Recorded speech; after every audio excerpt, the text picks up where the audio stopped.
We're live now.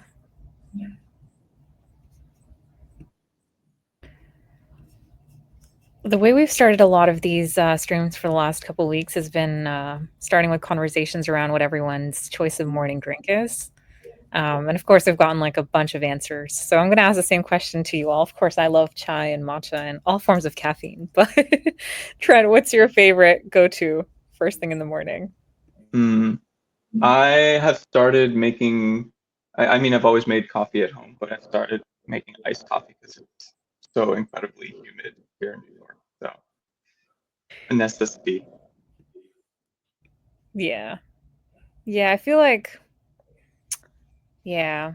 I can see the benefits of having iced coffee. I just can't even it's going to be so hot and I think it's just cuz I've grown up in the desert that like I'll still go for a hot drink on a very hot day too. What about you, Enrico? What's your go-to? In the morning, definitely, yeah, coffee, espresso. I'm Italian, so yeah, can't live without it. But during the day, I started doing some black tea when I really need to. So definitely a mix of both, I would say. Nice. Yeah. What about you, Barnaby? Uh, every morning I get chai, and we make it at home from scratch in my family. So I like it a lot. I picked up this habit in Singapore, and now if I don't have it, I get horrible headaches during the day. So I'm fully bought in. No coming Yeah, back. I think that's called a dependency. Yeah, and now I have a Coke with me to ensure caffeine supply. Do you really? That's an interesting one because I mean, I'm Desi, so like Pakistani households, like you're gonna have chai multiple times a day. But that's a go-to for sure for me as well. What about you, Soy? Soy spoke. Yeah. I mean, my answer is quite boring. It's also coffee. But the cool anecdote is I actually got addicted to Coke Zero while in a retreat with DEF because of Barnaby and others that just like bought infinite supply of Coke Zero, and I like never really had it before, and then I drank it, and now I'm still addicted. So yeah, it's been bad.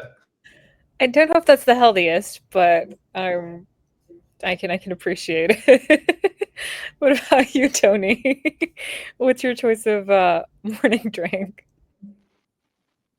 Okay. I thought the question was the favorite drink, so I'm not surprised that people said like Coke Zero. Yeah, for me, it's also very boring coffee. I would say no Coke Zero in the morning. Cool. Well, GM everyone. Welcome to another live stream with Octant, and we are here with our friends over at Protocol Guild, and this is going to be a really interesting session. We had Shiki with us during our last live stream. This is from a couple days ago, and we were discussing a bunch of different things. And I think the way like this call even started or was organized was because one of the things that he mentioned that was really exciting that's coming up is after the Fusaka upgrade is going to be the Glamsterdam one. There's a bunch of different options, and that really spun up a conversation with a lot of interest from our community, and of course you all, where folks wanted to understand what that means, what the implications can be, and what does it mean for the future of Ethereum to go down each of these routes. And so super thankful to everyone that's on this call today and the crew over at Protocol Guild. So thank you all, one, for being part of Ethereum, contributing in such a big way, and I just credit you all for a lot of the work that you all have done. So it does not go unnoticed, or even if it does, we just really just want to give a big shout out to all of you. And of course, Protocol Guild is participating in our current epoch as well. An allocation window, we just have, the last I'd say like the last day or last couple of hours. So please make sure you allocate if you haven't. Every allocation makes a difference and can be a difference in terms of the amount. So please do that. Don't let your rewards get wasted if you have locked GLM. Yes, it makes a big difference to a lot of the impactful projects that keep Ethereum going. With that, we'll start with intros. I'm Michelle, working on marketing at Octant, and just a bunch of behind the scenes stuff. And we'll start with intros. I'll give it over to you, Trent. Go for it. Great. And for context to the listeners, I'll give a little overview of what Protocol Guild is and how it works. So yeah, my name is Trent. I am one of the leads on Protocol Guild, which is a the leading independent funding organization for Ethereum core contributors. Today, we directly provide funding to about 190 Ethereum core devs, including these beautiful faces on the screen now. And it's self-governed, it's run on-chain, so it's completely transparent. Anybody can see the funds coming in and the funds going out. And we are completely bootstrapped from the broader Ethereum ecosystem, Ethereum community of projects that depend on whether execution or data availability or the Ethereum consensus. We solicit funding from this broader set of stakeholders to fund the people that are actually building the foundation. We've been working on this or independent organization since 2022, ran a pilot, and now push all of our funds through a 4-year vest to ensure that the members who are getting funded have assurances that there's going to be support for them in the future. So the past few years, we've been iterating and scaling up the mechanism, and have been really encouraged to see uptake by the broader set of projects that depend on Ethereum, and also validation that the members find this thing useful. We ran an internal survey recently, and 70% of the membership said that Protocol Guild funding is very or extremely important to their continued work. So this is a good signal for us that we're on the right path, and so we're continuing to build the norm that this project is worth funding. Again, these are the people who are working behind the scenes day in and day out on the really difficult technical problems that most of us don't even think about, of how do we make Ethereum more robust? How do we make it censorship resistant? How do we ensure that it can scale for the next billion or as many users as we can get across the L1 and L2? So these are the people that are really committed to scaling Ethereum's values and the assurances that it can provide to the broadest set of users across the world. And it's the only comprehensive, Protocol Guild is the only comprehensive funding mechanism that allows people to actually fund this work in a cohesive way. So thank you, Mashal, for that pitch. If you are funding projects and haven't made your allocations yet in this latest round, we would be extremely grateful if you decided to push some funding our way. It goes directly to these individuals. Okay. I think that's it for Protocol Guild. I will pass it to Barnaby because he's next to me on the screen. Should I give a quick intro of myself or the Glamsterdam proposal? Why don't you just start with your work? We'll do the proposals after. Yeah, sounds good. So I'm Barnaby. I've been at the Ethereum Foundation for 5.5 years now. Was doing mostly research on economics, game theory for a while. And now I am co-leading Protocol, which is the set of teams at the EF that is doing protocol research and development. And yeah, I've been thinking a lot more about UX, interoperability in Ethereum. So trying to understand, like, across the stack, how users interact with Ethereum at multiple places of the protocol, apps and wallets. That's been my journey. Why don't Tony, you go next? Yeah, sure. Yeah, hey everyone, I'm Tony. I'm with the prototyping team at the Ethereum Foundation, and recently my work involved a lot of slot restructuring stuff. So this also touches EPBS, the late execution, and those kind of proposals, and of course the block level access list proposal, which I'm going to talk about today. Enrico? Yeah. Hey, Enrico Delfante. I'm working consensus and part of the Teku core dev guys, and joined the Teku team back in 2021, 1 year before the merge.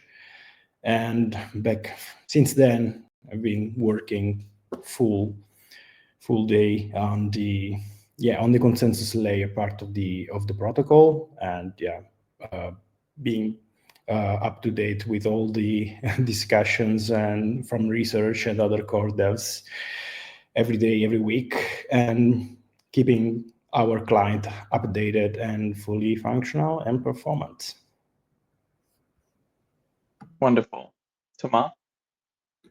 Hi everyone, so I'm Thomas. I work as a researcher at the Ethereum Foundation, and I'm in the Robust Incentives Group, or RIG for short.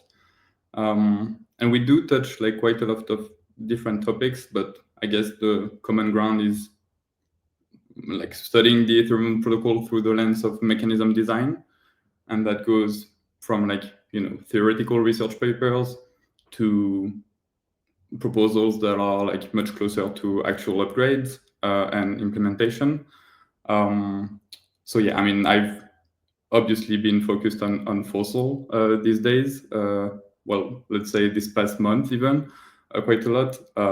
But I'm also working a bit on P2P networking and statelessness recently, which are also like very cool, important topics. Great. Thanks everybody for the intros. Michelle, correct me if I'm wrong, but for people who have questions, they can just put it under the tweet. Yeah, just reply to the live stream and we're going to show your tweet and we're going to ask those questions as well. Wonderful. Okay, so we're all here to talk about Glamsterdam, but I thought we would situate the discussion first by with just a high-level overview of how Ethereum governance works, how that actually translates into upgrades, and then we can get into the specific proposal. So we'll spend a few minutes here. I don't really have anything planned, but I would be curious to have each of your perspectives. If you want to contribute to this part, no obligation. But for people that are listening, the way that Ethereum works mirrors some other older open source communities where you have open discussions. You might have like the Python community uses the pip process. Ethereum has the EIP process, the Ethereum improvement proposal. And this is a way, kind of a common standard for people to define changes to the protocol, what it should look like in the future, or some way that we can tune it to make it operate a little bit better for users or for validators, different users of the protocol. And this can be surfaced from a really broad range of stakeholders. So we have some researchers here, we have a client implementer. They work on this stuff day in and day out, but the Ethereum stakeholder set is obviously much broader than just the people at the EF or people who work on client teams.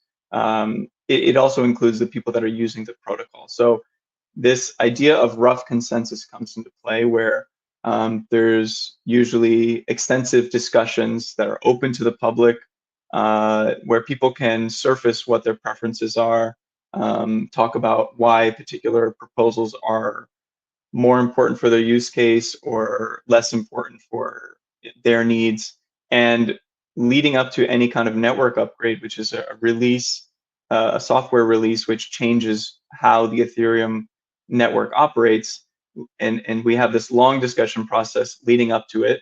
And in doing so, we can come to this frame of rough consensus, which is generally people are in some form of agreement that this is, this particular proposal or this set of proposals is worth pursuing, or rough consensus also includes the idea of I may not agree that this is the exact correct path forward, but it seems that there's enough other people, stakeholders, researcher peers who believe that this is a legitimate path forward. So there's no voting typically used. It's more of a social process. It's a deliberative and discussion-based process that does include many, many people from throughout the ecosystem, considering their needs and their desires for how the protocol can respond to their needs today and in the future. So that's an overview of a very, very high-level overview of how Ethereum consensus, rough consensus works. And this usually happens in the context of these calls that happen every 2 weeks. They're called all core devs, and they focus on different parts of the ecosystem. So there's the all core devs consensus calls, which are focused on the beacon chain and any bit of software change that might affect the beacon chain. And then there's all core devs execution, which focuses on the mainnet execution, the EVM, any changes related to that. And then there's also, a whole bunch of other calls. There's a testing call that's more concerned with the upgrade that's coming. So, software changes and testing, validation of these releases. So there's these like synchronous calls where people come together to discuss the latest updates. And then there's asynchronous discussions that happen in, for example, the Ethereum R&D Discord and on various forums. And again, this is a deliberative process. It's iterative, and changes are incorporated over time as we learn new things about how the network operates or a particular trade-off in an implementation. I'll stop there and ask if there's anything that you guys think that that could be added to that overview.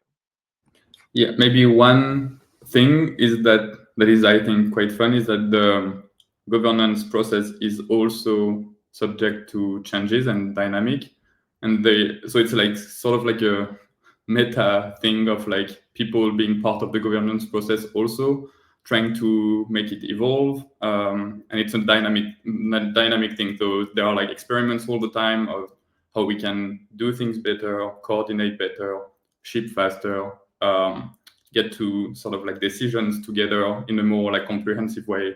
But also, like, I feel like there has been quite a lot of efforts these days to communicate clearly what the outcomes of these meetings are to the community, to make it a bit more like approachable, because like sometimes you get into these calls and like it's quite technical and it's using like a lot of acronyms and numbers. So yeah, I just want to emphasize that like anyone is also welcome to participate in actually improving the governance process itself, which I think is sort of like a fun thing. Yeah, for sure. I mean, it bears repeating that all of these calls are completely public and anyone can join. This is how I got started in Ethereum in 2015. I used to be an architect. I'm not a developer at all. But I just started showing up to these calls and listening. And I didn't entirely know what was going on, but it was very interesting to pick up threads over time and see how the protocol was being governed. And, 2015 is a very different time to today, but it's the core thread of that, like open, permissionless participation is, I think, a really incredible characteristic that this governance process has retained over the past 10 years. Yeah, I would say totally agree. I actually come across all of these YouTube streamed all core devs, me back then as well, before actually joining, and be exposed from the internals of the governance from the outside is completely a very weird thing to think about for a normal governance driving products and software in general. So it's really interesting to see from the outside. And also maybe from the outside, you can say that this process is definitely slow, but all the features that you can have, all the openness, all the discussion that happens in different channels actually allows multiple eyes to look into multiple things and multiple things to be experimented. And it's fascinating, and you get the benefit of it at the end. And maybe what's relevant for the discussion today is what is the objective function of that governance? Like, it's not just to be fully transparent or have the maximum number of people. Like, it's really about making the right decisions for what should be included in the protocol. So on the one hand, like, you have a big supply of ideas from other protocols, from academia, from research, etc. On the other hand, you have the community that uses the chain, like all the stakeholders of Ethereum, the holders, the users, and everyone in between. So how do you like match the right ideas to the right set of features that should like come out of the fork process? So it's really important to get that right. And I think people have pointed out that sometimes, we are looking too much at what's an interesting idea and not enough at what's an important thing for users or like this product perspective. And recently, the change to the governance has been to really try and emphasize like direct inputs of the community to surface what's really important for the Ethereum network to deliver to its users. Yeah, absolutely. It's really important that we should start getting as early as possible all the feedback from the old stakeholders, from the very end user up to the big infrastructure. So having a process that is fully open and encourage gathering feedback as early as possible is definitely a thing that we need to have. Tony, do you want to add anything?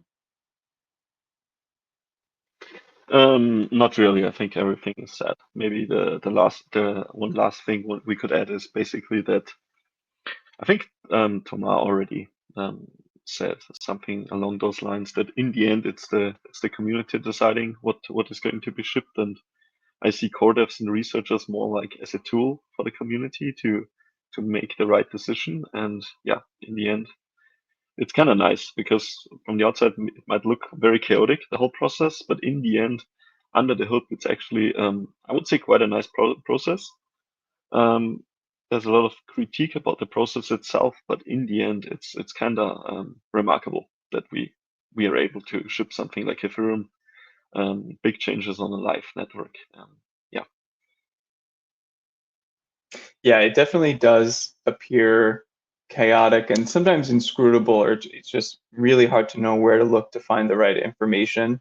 I know this, you know, we're dealing with really, really technical topics and engineering proposals that even the people who work on this day to day, sometimes it can be really hard to surface the information that helps them make an informed decision. So definitely recognize if you're from the broader community and you find it difficult to follow this process, I will validate that and say, like, it is complicated, and don't feel bad if you don't understand the, you know, technicalities of a particular proposal, or you know, you don't have a full understanding of everything, because it is very much a process that sometimes it can go in the weeds, given that we're working with software and protocol decisions that have often a bit of nuance wrapped up in them. One thing I wanted to mention here is there's a new tool. It's called Forkcast, FORKCAST.org. I would encourage everybody to go check that out. It provides really great overviews of these Ethereum improvement proposals, these EIPs. Go check it out. It's from a couple people at the Ethereum Foundation, Nixo and Mark. And there's a really cool tool that they have. I think it's called the tier list. But basically, you can order the EIPs that are being considered for the next round, the next upgrade, and in doing so, provide your personal perspective. Obviously, you may not have context on all of these EIPs, but that's what this call is for, is to hopefully give you a little bit of information about the trade-offs between each of them. And yeah, encourage people to go to that website, forkcast.org, and maybe we'll share it under the tweet as well, so you can get a better informed perspective. Awesome. Okay, moving closer to Glamsterdam. In between governance, we now have that. So we just talked about, you know, high level how Ethereum is governed. Glamsterdam we'll talk about just after this next section. And what I want to touch on really quick is the idea of headliners. This is a new concept that Tim Byko has been thinking about. He proposed it, I think, last year. And the idea is that you know, there's these two competing there's these two things which cause tension in the governance process. One, we want to provide the maximum impact, going back to what Barnaby said of, like, what's the ultimate goal of governance is not to talk about things. It's not to govern for the sake of governing. The goal is to have some objective output. So that's to provide utility for the end users, to scale Ethereum, to, you know, make its assurances available to as many people as possible for a low cost. So this is scaling the L1. This is scaling layer 2s through data availability. There's very clear things that we want to do in a short period of time, or as quickly as reasonably possible. So that's one side of the tension. The other side is, if we try to do too many things at once, we end up acting against our interests, or we overload the governance system's ability to actually process what's most important. So in the last 12 months, there's been new thinking about how should we scope the upgrade process so we can provide maximum impact for the users of the network, while also maintaining a healthy scope and don't overcommit. And this is, I think, one of the challenges we saw with the last upgrade, Pectra, where maybe we were a little too ambitious and we bit off more than we could chew, tried to include too many proposals, and we ended up having to pull some of them out. And this is just not an outcome we want to have, where we have to cut back scope after expanding it too much. So this headliner process is trying to help us stay on this proposal diet where we have, you know, one big idea per layer, execution and consensus. And this process hopefully will allow us to maintain a healthy scope and not overcommit. So here today, we have a couple of people who are proposing some of these headliner EIPs, and we're going to go through them. Does anybody want to comment real quick on like headliners, this idea, how it fits into the fork process, or things that you're noticing as we're going through this process for the first time? Yeah, maybe one quick thought is that, as you said, and I think I mentioned it earlier, it is still like an experiment.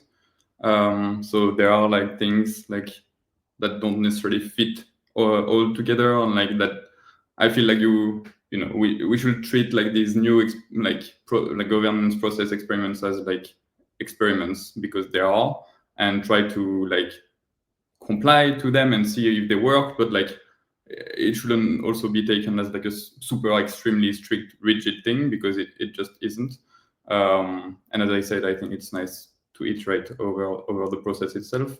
But yeah, I mean, we are all here like trying to represent headliners, because now this is how we try to go about it. And I think it's nice in a sense, because it does provide some clarity around like which are the main contenders, but it also has like, downsides. Like, for example, Fossil is like cross-layer. So like when you say one headliner per layer, you're a bit like, I mean, sure, but like, what if you have an EIP that touches actually both? Like, then it's a bit. So yeah, that's why I'm saying like it's not perfect, and it needs to be adjusted, and we need to sort of like go and iterate over the process as well. I can probably share a little bit from the consumer side, right? Or the person who's consuming that content. It actually really helps to have the headliners, because it contextualizes so much. And like, I think this is probably after a long time that I've actually gone through a lot of the different details, because when the initial title drew me in, I was like, okay, I want to understand what the other implications are. And I love the forecast user experience. So for anyone who hasn't checked it out, please do. Like, such a great way to stay informed and really just get a lot more context. It's just so easy to understand as well. But yeah, I think even if it's not perfect, it really helps put things into context. And I think that in being informed is a really good first step. So I can, yeah, just props to experimenting with this.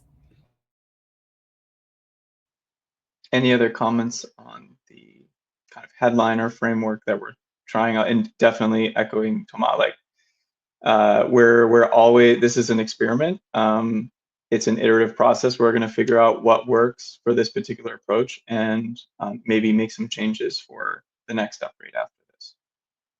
But if not, we can then get into the discussion about various headliners and the particular proposals you are excited about.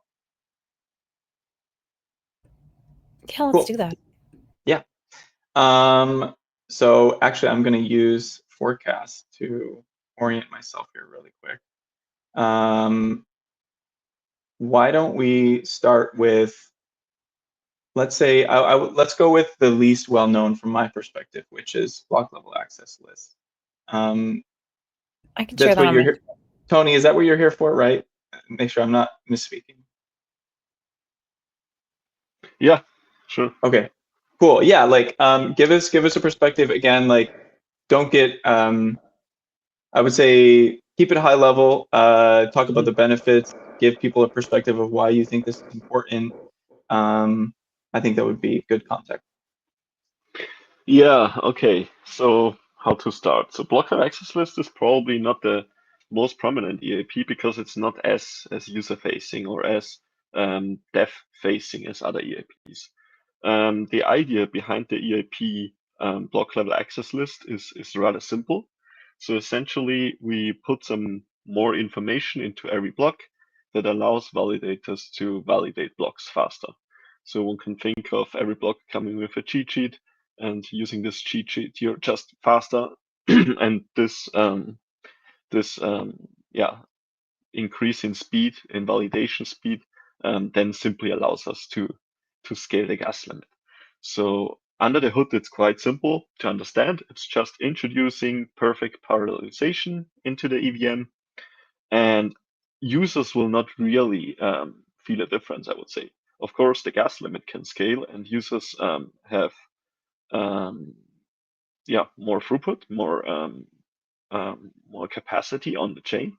But apart from that, there's not really something changing.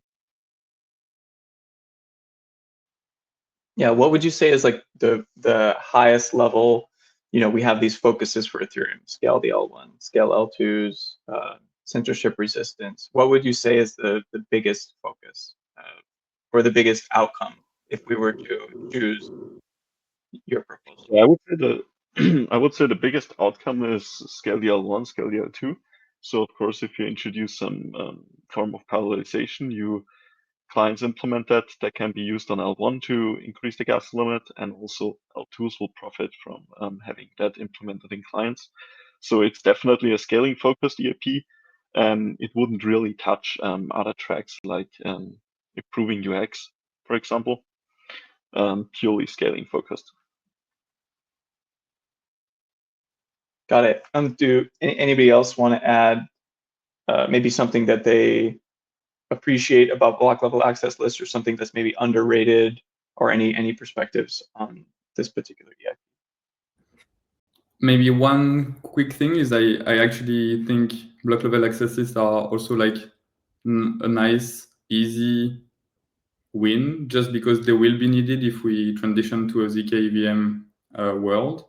So like, I'm not going to go into the technical reason, but like, it's also nice to have, because when you project into the future of the protocol, which we are trying to get to with ZKVMs, like block level access lists and having this cheat sheet are like actually very useful and very important, and we need to have them to get there. So it's sort of nice because it gives you like scaling right away,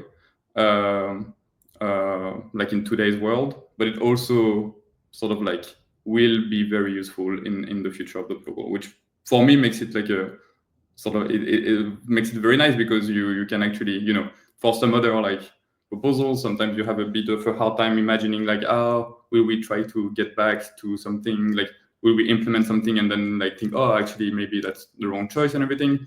For me, BALs are like a pretty easy sort of like call. Then the sort of BAL and everything can be discussed, but like the idea itself is quite straightforward, and I like it.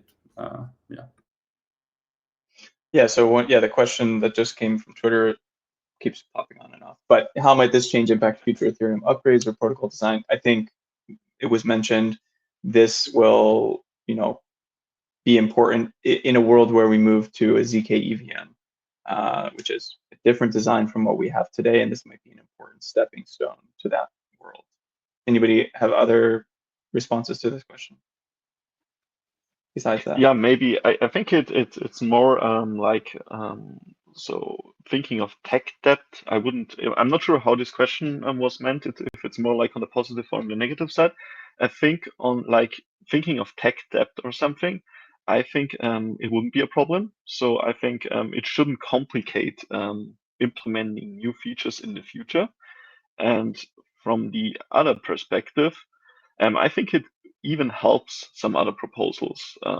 For example, there is this idea, if you want to do delayed execution and fossil, so the inclusion list design at the same time, then having block level access list is actually quite helpful there.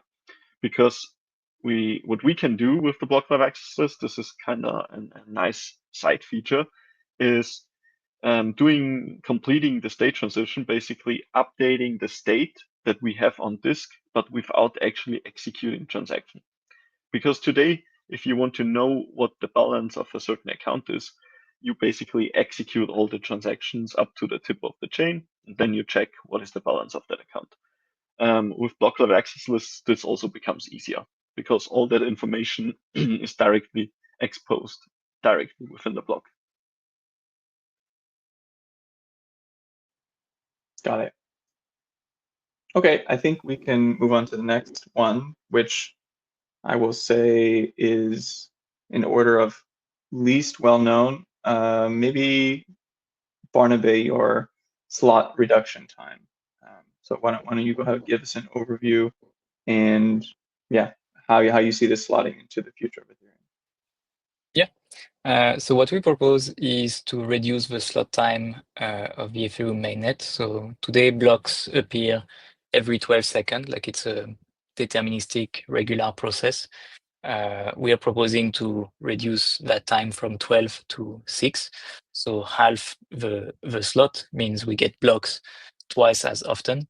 When I say we, it was a proposal that was originally written by Ben Adams and Donkrad, and later Julian and I jumped on it and said, yeah, this should be a strong case for Glamsterdam. A reason why it's a strong case is we're hearing that slot times have very meaningful implications on multiple parts of the stack. The most direct effect is you as a user, like when you make a transaction on Ethereum, what typically happens is you click to accept the transaction, like to sign it, and then you wait until you get some confirmation that the transaction has been finding its way on chain. So typically you go on Etherscan or some other block explorer and you wait until you see, okay, my transaction is in the block. That's the story if you're just a simple user, but there's also many services on Ethereum that rely on confirmation of transaction, making its way on chain and then being in the chain for sufficiently long enough. So you have like these different confirmation rule up to like the strongest form of confirmation that Ethereum gives, which is finality, like this economic security that the chain will be stable and your transaction won't be reverted.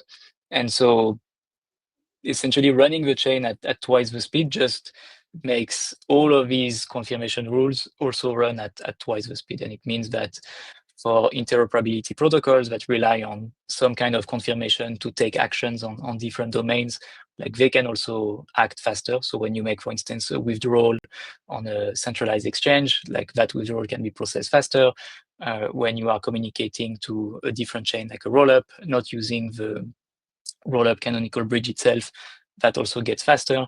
The fact that things that are faster means that data that's added on chain can get refreshed more often. So instead of acting upon stale data, you have fresher data like DEX prices, which also has very positive implications for liquidity providers and the spreads that users are facing.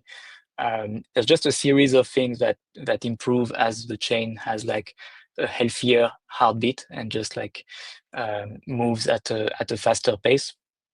I think it's very meaningful for the future of Ethereum, where we're trying to make VL1 a stronger home for applications and for users who are using DeFi or composable applications that are deployed on VL1, as well as for users who are on VL2 and want to benefit from like the network effects of having this multi-chain and cross-chain infrastructure to use Ethereum broadly.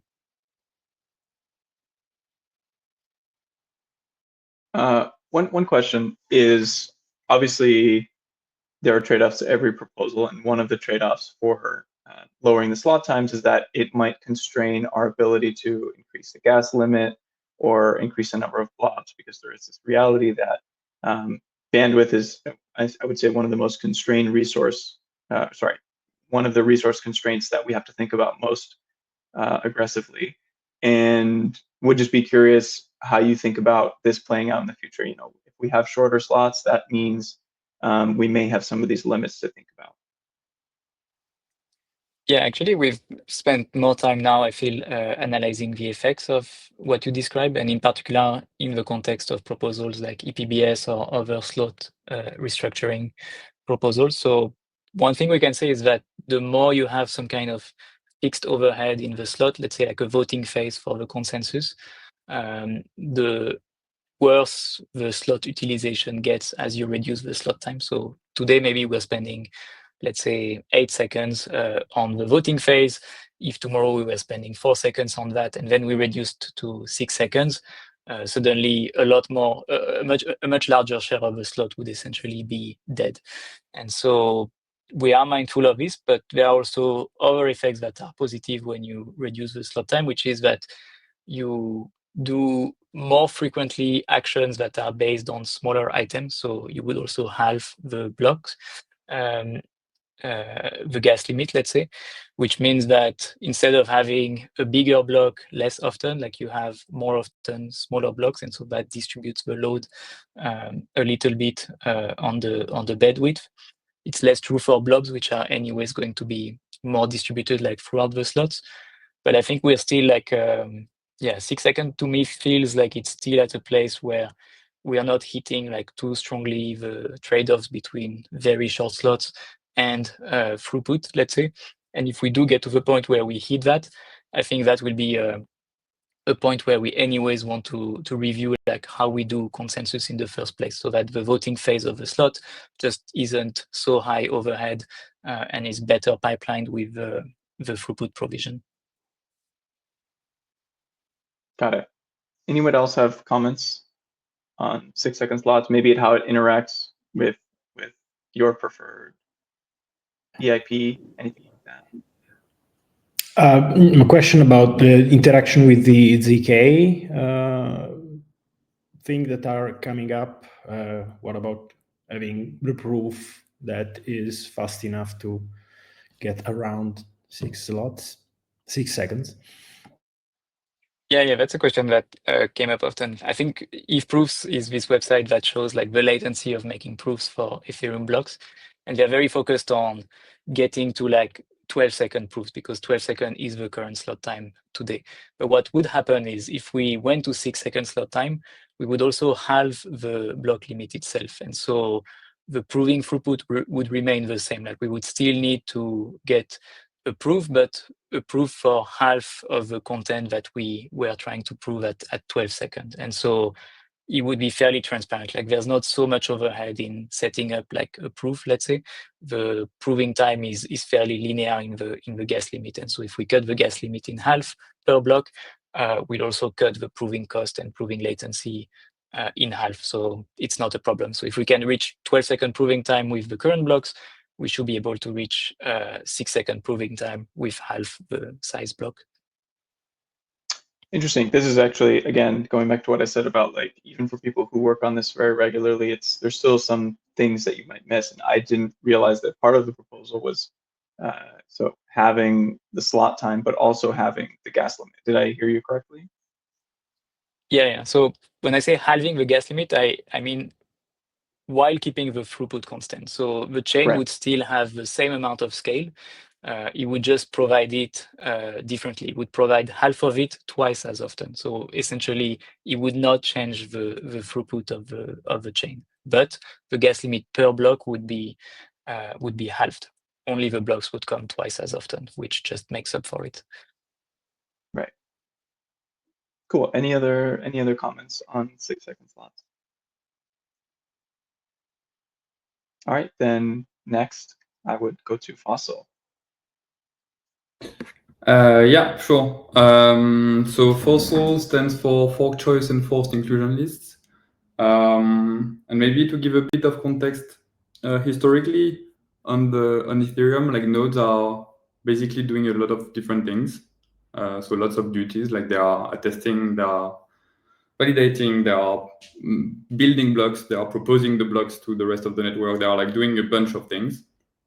And all of these things don't exactly have the same requirements. And so we realized on Ethereum that building blocks was actually a very sort of like sophisticated process, because how you order transactions in a block can allow you to extract value from that block. And so we didn't want basically validators, sophisticated validators to extract more value than others. So we sort of split roles, and now we have builders that are very specialized, sophisticated entities that are building the blocks on Ethereum, and then the validators are basically doing all the other tasks. And the high-level thinking is like we are probably fine with like having very sophisticated builders and not that many of them, because I don't know, like it's inherently like sophisticated job, and like as long as it doesn't really touch or affect the network in terms of consensus, we're okay. But we really want like a decentralized sort of validator set for other reasons. The problem is when we did that, I mean, we knew, but like maybe we didn't know to what extent it will go. But like builders now are like still responsible for building all the blocks, like most of the blocks in the network. And like we have today 2 builders, so like literally two entities that are building like more than 90% of the blocks. And so it becomes a real problem when you think about censorship resistance, because that means like 2 entities can basically control what goes in or out of Ethereum blocks, sort of arbitrarily. So like if they decide like transactions don't go in, since they actually make most of the blocks, like it's a real problem because those transactions won't be included on chain for a long time. And so what Fossil does is like quite simple as an idea, but like it says, okay, we will take some validators that are still not sophisticated and geographically decentralized and have all the nice properties we want, and we will ask them to make what we call inclusion lists. And it's just basically force including sets of transactions into the builder's block. So you go back to that very decentralized validator set and you use it to put constraint onto what builders are able to exclude as transactions from their blocks. And so that helps obviously a lot censorship resistance, because now you have multiple actors, so let's say 16 per slot, that are also contributing to decide what goes in builder blocks. And so, yeah, I feel like it's a very, very good proposal for censorship resistance. It does like make a huge meaningful difference in from what we are experiencing today. Yeah, I think that's the general idea.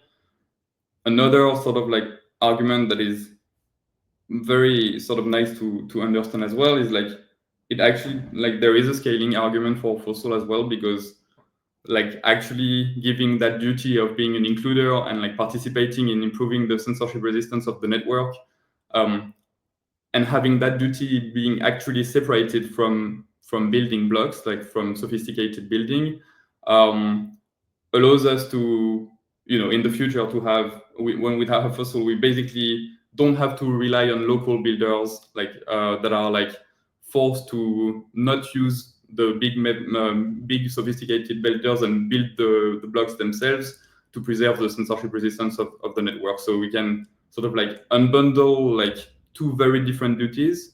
One is building blocks and is inherently sophisticated, and it doesn't really go well with like censorship resistance, because by default for censorship resistance you do need a decentralized, unsophisticated set of nodes.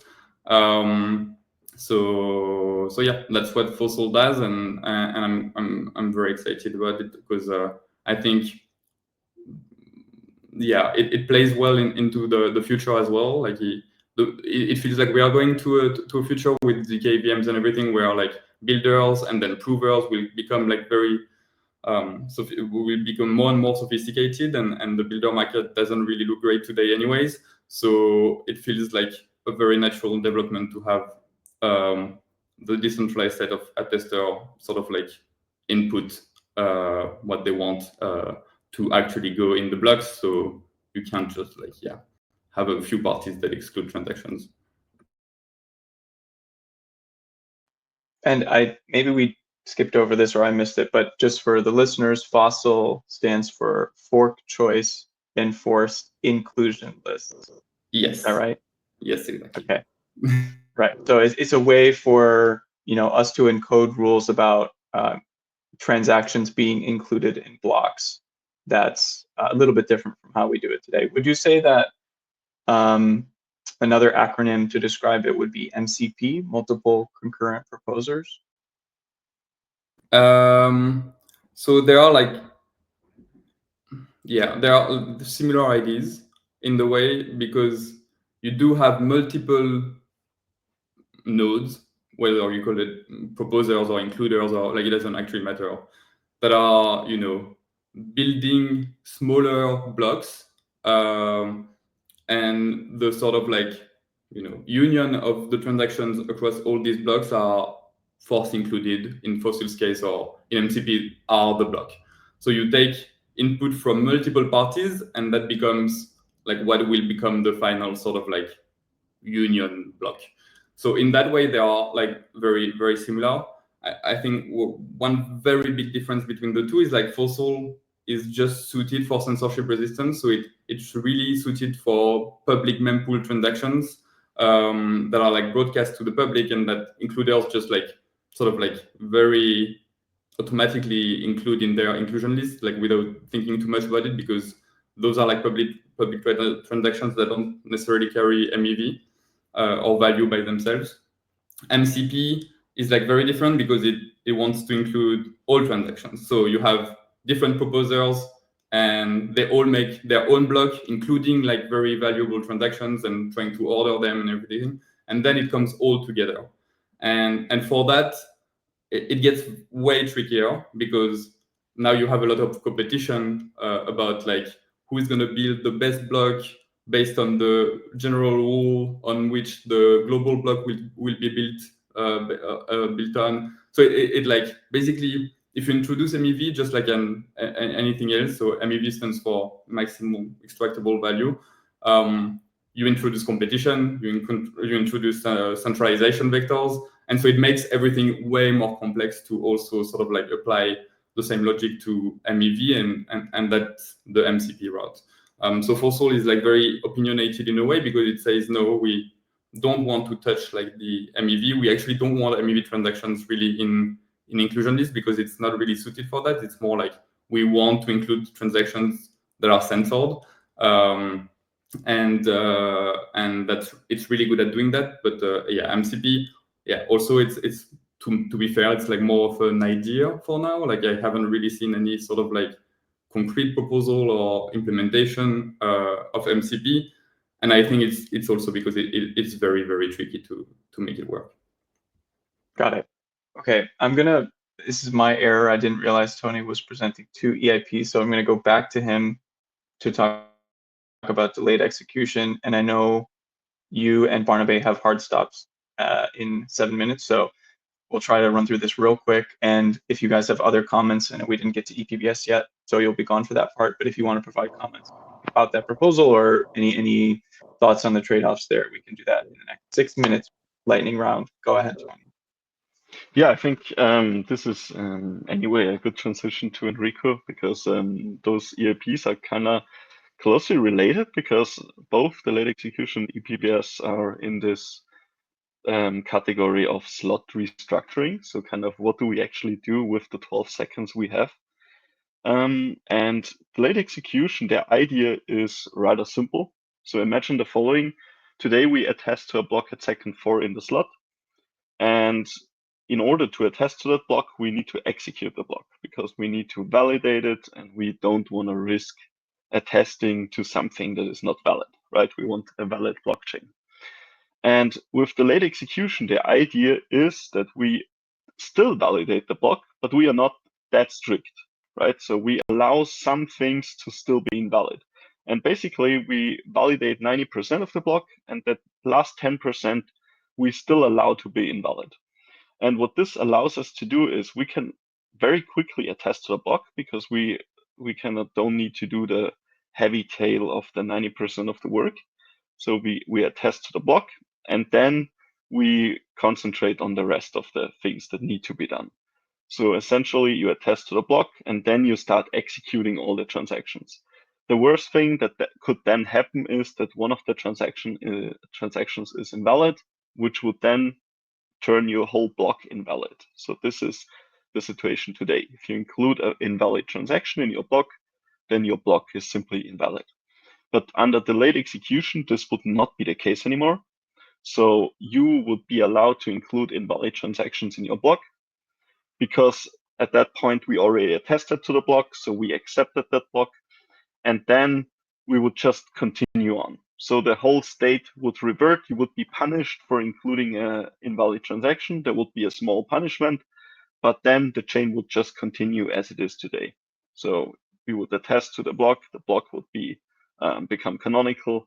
The next proposal would build on top of that block, and we continue on. So the underlying idea is essentially very simple. We take the heavy work, we do it after attesting and not prior to attesting.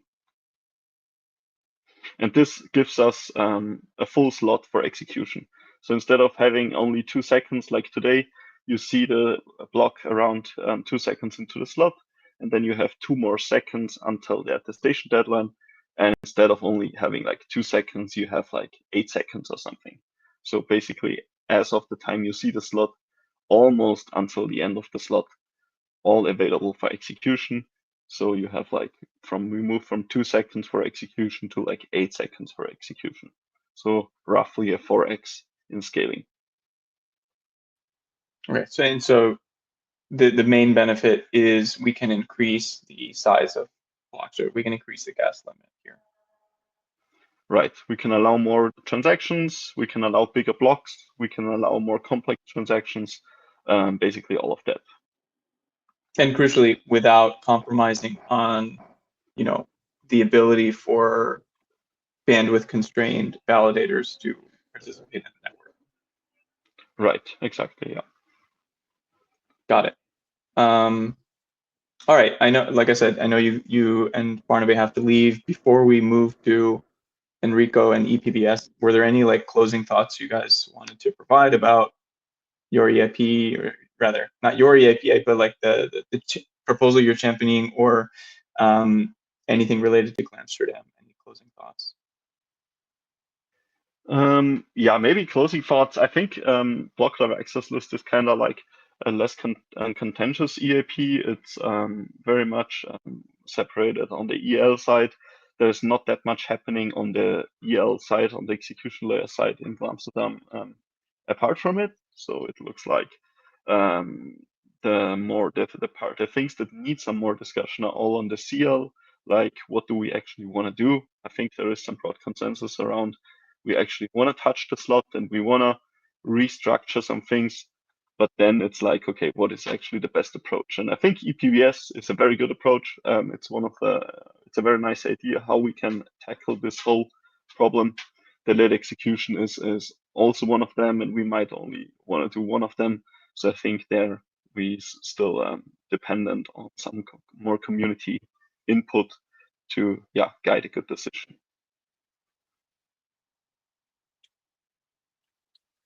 Yeah, maybe my take is similar to Tony. I think it's not really a case of we think our proposal is good and other proposals are bad. Like, we're actually pretty spoiled for choice in terms of that we have 5 if we count block level access lists, which are more EL. We have like 5 very, very good proposals, and we're just like trying to say which one should go in first. I believe the consensus is, for instance, even if shorter slots is not part of Glamsterdam, people feel very strongly that it should be part of either the fork after or the one after.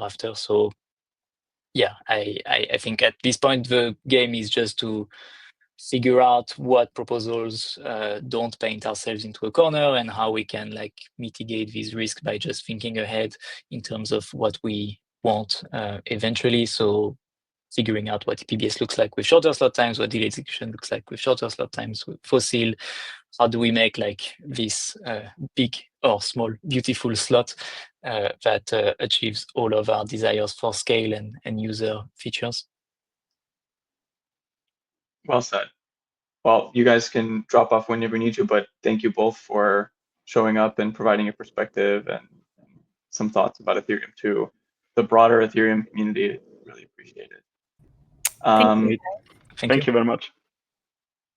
Wonderful. Okay, so on that note, we will have Enrico talk about EPBS, which stands for Enshrined Proposer Builder Separation. And this kind of touches on what's been a long-standing topic in Ethereum, MEV, maximal extractable value, how blocks are built, how additional, let's call it block supply chains, interact with the core consensus model. So tell us about EPBS and some of the work you've been doing on it, your perspective. Sure. So as you said, this is the enshrined proposal builder separation. So there's been a proposal now that is more than 1 year ago, because one of the first proposal was from April 2024, I guess. And back then we were kind of 1.5 years after the merge happened. So we gained a lot of information, how the block production flow has been established and settled due after the merge. And back then, we started thinking about how we can improve the block production process, and how we can actually avoid one of the middle layers that naturally arised when the merge happened, which is the relays. So to set the context, probably we want to take a look on what we did with the merge. So with the merge, we merged actually 2 different blockchains that was been completely independent. So we launched in only the consensus layer blockchain that was completely an independent blockchain and was not executing anything. So it was not user facing at all, while the old-fashioned proof of work chain was still carrying on what we call Ethereum. When the merge happened, so we decided to switch off the proof of work and then let the beacon chain drive the execution layer. To do this, and to do this quickly, we decided to do simplifications. One of those was to actually make the block of the beacon chain fused with the execution layer block, which means that now the whole chain became one chain, and the thing that carries on the chain is the fusion between the consensus block and the execution block. We can see this as simplification that make the execution, the merge very, very quick, relatively quick, definitely quicker than make the things completely separated. But we can say this is a tech debt. So having the EPBS actually does this by putting on chain the builder role, like so Spike said. So now we have the builder that can be reached by proposer throughout the relayers that are this intermediate infrastructure that connects proposer to the builder. And enshrining the role of the builder into the protocol allows us to get rid of this intermediate layer and let the proposer directly talk to the builder and make all the infrastructure the block flow essentially much more streamlined. And to do that, technically speaking, we decided to split the beacon block from the execution block to actually independently and make the responsibility of building the 2 blocks clearly separated. This enabled, as a side effect back then, much more streamlined and pipelining on the whole slot flow, which means that the beacon block can be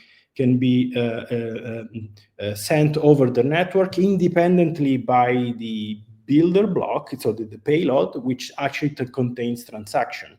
This allows us to have benefits like delayed execution that has been talked about from Tony, which means that the networking of the client can disseminate the execution block much more. They have much more time to disseminate the blocks and much more time to execute those blocks because they are treated completely independently. And essentially, the beacon block wants to be as small as possible, while the execution block wants to be bigger because we want to scale Ethereum and want to have more increasing gas limit. So having them glued together is kind of an inconsistency. So we want to have them separated because we can treat them independently. They have different meanings and they have different uses.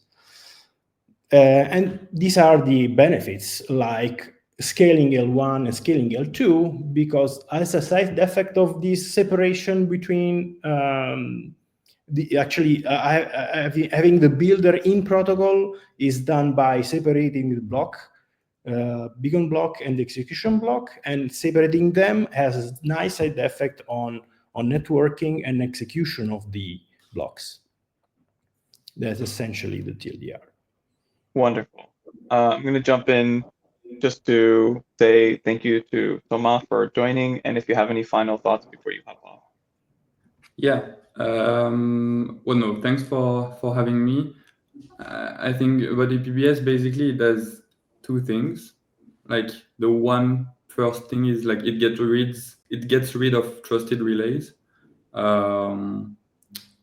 I mean, they can still exist, but like you can actually just like get rid of them, which is a very nice, and it just replaces like a trusted actor by a commit reveal scheme in protocol. That's like one part of EPBS.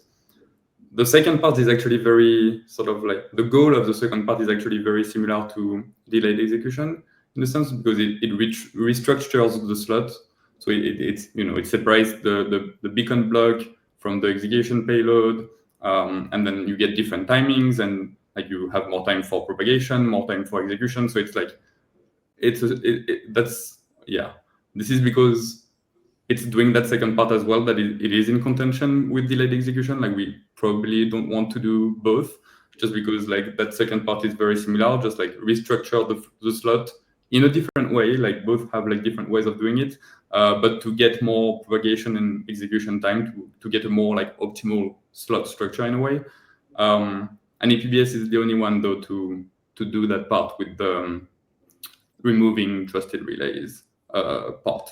So you can think of it I think of it that this as like EPBS is doing two things, delayed execution is doing one thing, and then there's this whole range of like, there's this matrix of like, oh, but what if you do EPBS but just with one thing, with just the slot restructure, for example, or like what if we do it, in a different way? So, and that's like sort of like that opens up a lot of very interesting discussions, and that's that was just my take of how I think about EPBS and delayed execution. But in any case, they are both very compatible with Fossil, so no problems there, especially if delayed execution comes with BALs. For EPBS, it's compatible without like needing BALs to make it all work nicely. But in any case, Fossil is compatible with all of them and is very needed. And thanks a lot for having me. This was fun. Wonderful. Yeah, thanks for spending time with us. And drop whenever you have to go. Bye-bye. Back to you, Enrico. Is there anything else you wanted to add? Sorry, I had to jump to Thomas really quick. Yeah, sure. So if you had other thoughts on other proposals or yours. Yeah, just one thing that is not being touched probably is the maturity of the spec and the design. As I said initially, now is becoming 1 year and a half of the proposal. There's been spec out and merged in the spec repo, and we have 2 implementation working on DevNet. So EPBS has been shown to be actually working in practice. While if I had to compare with delayed execution or even 6 seconds slot time, they are a little less mature, I would say. And back to the tech debt option, tech debt point of view, I would say that having EPBS implemented first would be much better from pure design perspective for me compared to 6 slot, even if 6 seconds, even if I fully agree that block should be shortened in some way, and all the benefits that Barnaby was talking about are no-brainers. But if we want to choose like what we want to do first, to me, it's much more cleaner to go with EPBS that does the slot restructuring, all this pipelining and tech debt that goes away. And then after that, having a shortened slot time, having a much more stable slot physiognomy would be maybe the way to go. Got it. Okay. Unfortunately, most of the other people left, so we can't ask them for their opinions. But did you have any other thoughts beyond that for these other proposals or the upgrade process generally? I think like the block access list is no-brainer because it in some sense is a perfect EIP because it does not have any particular side effects. It gets a lot of benefits. It's just EL with no interaction with CL. Yeah, I think block access list is definitely a good win, and gets scalability properties in the future. And I'm less, I'm not an EL guy, so I can comment less on the delayed execution. Delayed execution is very heavy on the execution layer side, and there are some complications that could probably arise in the actual implementation of it. So I think the maturity on the EPBS side is a winning point because we have something already running and is provable to be working. Wonderful. We are almost 15 minutes over the hour, so I think we'll start to wrap up. And 2 quick topics I just wanted to touch on. First, a plug for Protocol Guild. If you missed the first part where I introduced it, it's a collective funding mechanism for the people you've been listening to speak today and share their protocol work. It's an independent organization that provides funding directly to about 190 Ethereum core developers, and we are very fortunate to be participating in the current Octant round. So if you are listening and also allocating some funds through this current epoch, please do consider this work as it's foundational for all of the other work that happens throughout the rest of the ecosystem. It wouldn't exist without the day in and day out efforts of this set of individuals. So please do consider us for funding. And to wrap up, I want to actually ask Mashal, how do you think about these upgrades from the perspective of, broadly as a community member, but also Octant as somebody that is very close to the validator economics? You generate yield through this ETH stake, and then you provide it to other projects. But I was just curious, both in your individual capacity, but also from the perspective of Octant, like how are you engaging, if at all, with the core protocol governance process, or just kind of, soaking it in and just trying to understand proposals as they come? Yeah, I think from a personal level and from an Octant level, well, I'll speak from the personal level first. It's been really interesting to learn about the different optionalities that are coming up. I think with ZK and just like the privacy aspects and seeing how that's becoming much more of a focus that felt inevitable in a way, because privacy is not just from like a TradFi and organizational perspective, but just an individual perspective. I think it's a core value both personally that I have, but also at Octant that we feel strongly about. And so that's been a big part of why we've been paying close attention to what's going to happen in this upgrade in particular. And then from an engagement perspective, I think, to be very honest, I think like it felt a little bit inaccessible in the past. And I think now that there's efforts to understand it better, there's just a lot more engagement that we can do, right? I think even though everything's been pretty available, there's still a level of overwhelmingness, if not feeling like it's way too big for me to understand, that I always felt in the past. And I think now I feel comfortable enough to be able to understand it, talk about it, and even get other people to pay attention. I think from a community level perspective, that's a really big win, because this, along with all the other efforts that have been happening in the Ethereum ecosystem as a whole, are making people feel more included and more involved, and that's a win. I think the processing time reducing from 12 to 6, I think that's something that I feel like is going to have a bigger impact, just from the level of, like, I think even like the transaction fee. And obviously, like, you know, we had everyone really talk about it, but yeah, I don't know if I can pick favorites and even talk about it. But that would be one. And then from the Octant level, we run our own nodes, of course, and we've got staked ETH and we've got our validators and whatnot.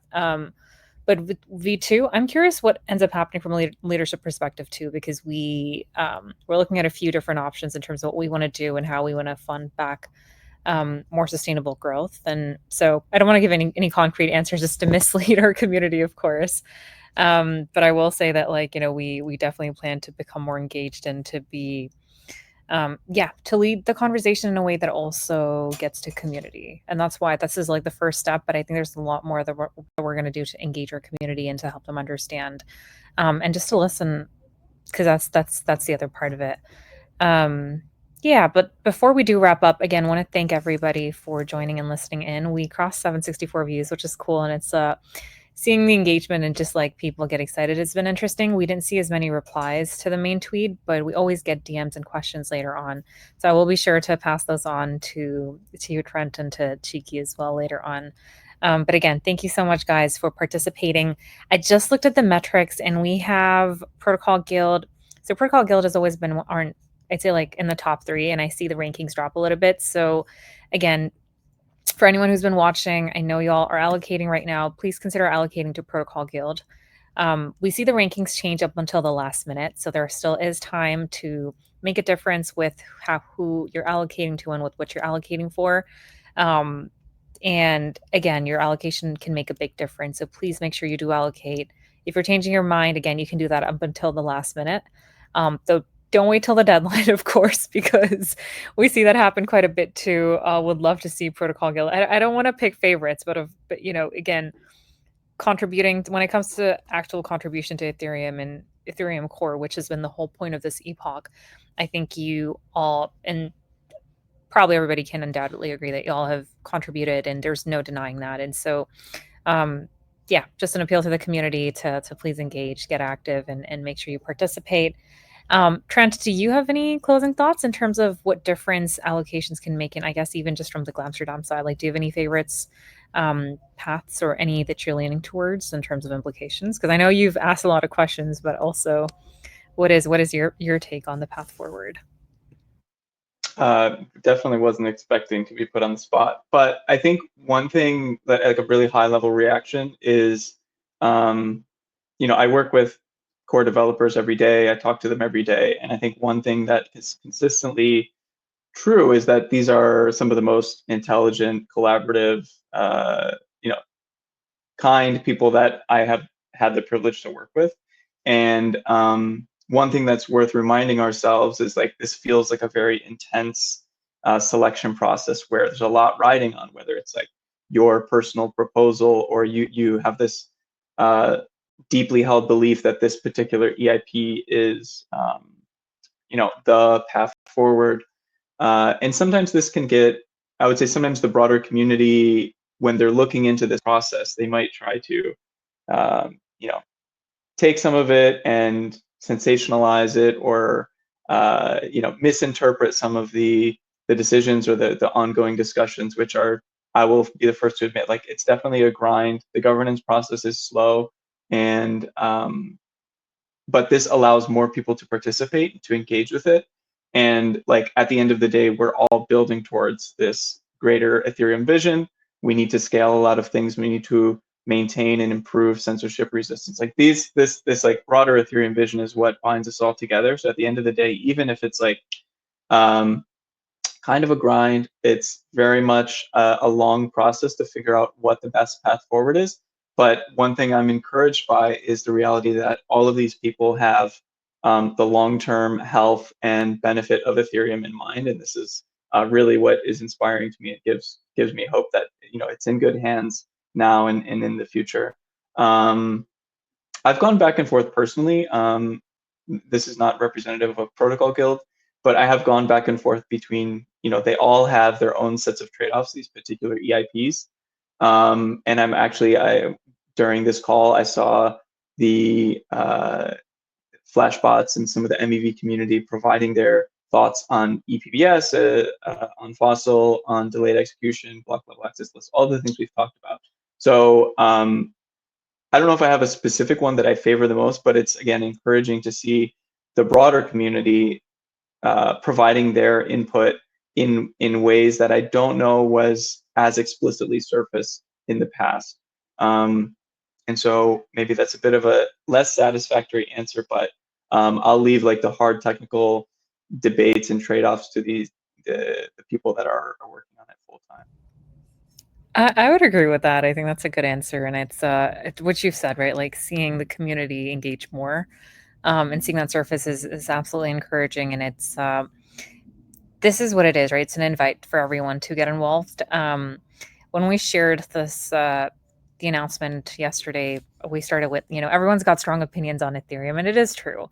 It's easy to tweet and shit post all day. It's tougher to take time to understand the implications and to meaningfully contribute, because that takes work and effort. And I hope that this serves as one of those stepping stones towards more community members getting involved, and the whole ecosystem benefits when that happens. And so again, for anyone who's watching, if you have questions, please do ask. Please, again, no question is silly or stupid.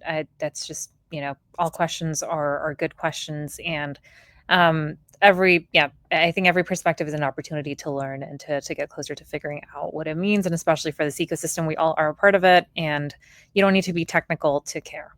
So I think that's the closing note that I'll end with.